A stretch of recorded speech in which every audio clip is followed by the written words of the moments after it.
Құрбым күйеуін прокатқа берді. Екеумізге жолдама алып, шипажайға жіберді. Жүрегі кең, пейілі даладай бір жан болса, ол менің құрбым Айжан. Мен оған 2 дүниеде қарыздармын, дейді Кенжегүл есімді түркістандық әйел. Кенжегүлдің құрбысы күйеуін прокатқа беріп, бір қыз туып алуына себепші болыпты. Айжан екеуміз Ордабасы ауданының тумасымыз. Бір мектепте, бір партада оқыдық. Бір-бірімізсіз ас батпайтын.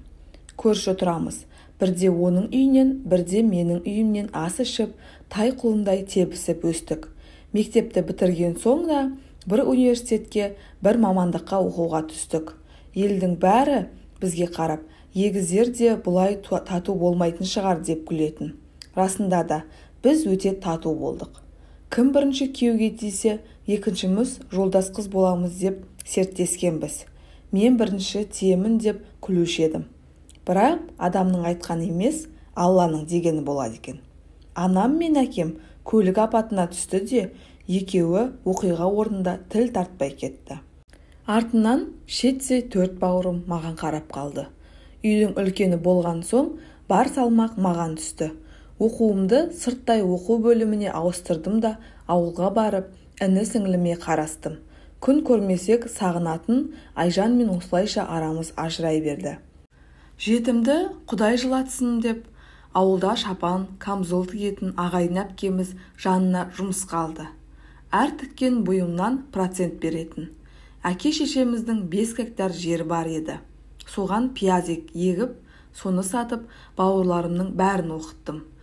Бертін келе үлкен інімді үйлендірдім де, келінге ауылдан дүкен ашып бердім.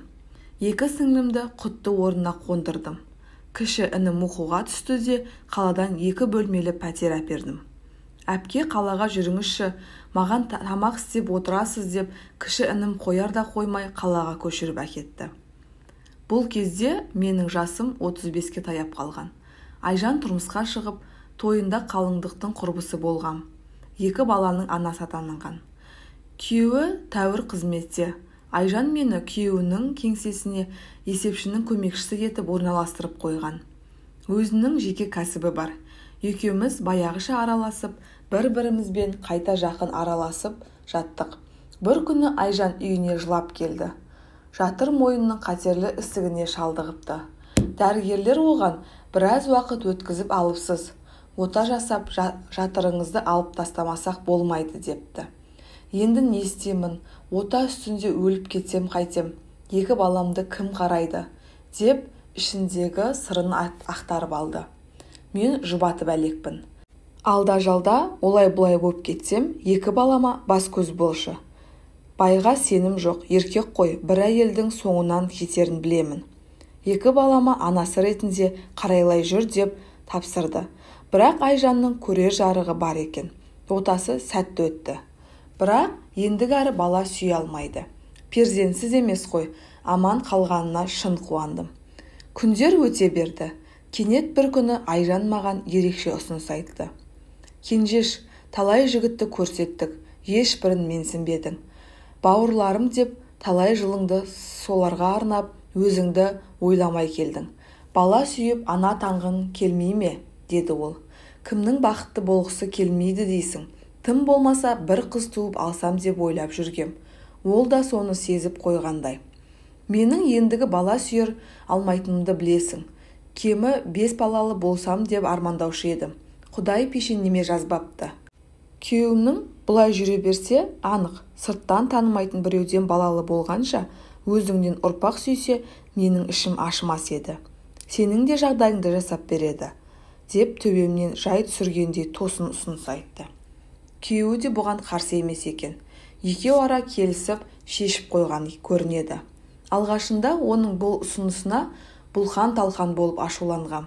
Кейін ол бәрін сабырмен түсіндіріп, ойлануға рұқсат берді. Бірақ менің жауабымды күтпей-ақ әрекетке кірісіп кетіпті. Күйеуі екеуі меркі шипажайына 2 жолдама алған екен. Соңғы күні күйеуін шығарып салып, өзінің орнына мені жіберіпті. Ойымда дым жоқ, құрбым жолдама сыйлады деп меркіге барсам, алдымнан мұхит шығып тұр. Амалсыз екеуміз 10 күнге бірге демалып, төсекте басымыз қосылды. Шипалы демалыстың ерекше белгісі ретінде 9 айдан соң қызымды дүниеге келді. Бастапқыда бұған бауырларым ежірейе қараған, ел жұрттан ұят емес пе деп ақыл айтқысы келген. Айжан оларды тыйып тастады. Өздерің үйленіп, жағдайларыңды жасап алдыңдар. Кенженің халін қайсысын ойладыңдар? Оның да бақытты болуға хақысы бар, деп еді, жым болды. Қазір Айжан екеуміз 2 бөлек үйде тұрсақ та, аптасына 2 мәрте бас қосып, кешкі асты балаларымызбен бірге ішеміз. 10 жылдан бері бұл дәстүрін айныған емеспіз. Таяуда Айжан мен Мұхит үлкен ұлдарын үйлендірді. Тойда құда-құдағи ретінде үшеуміз қатар тұрдық.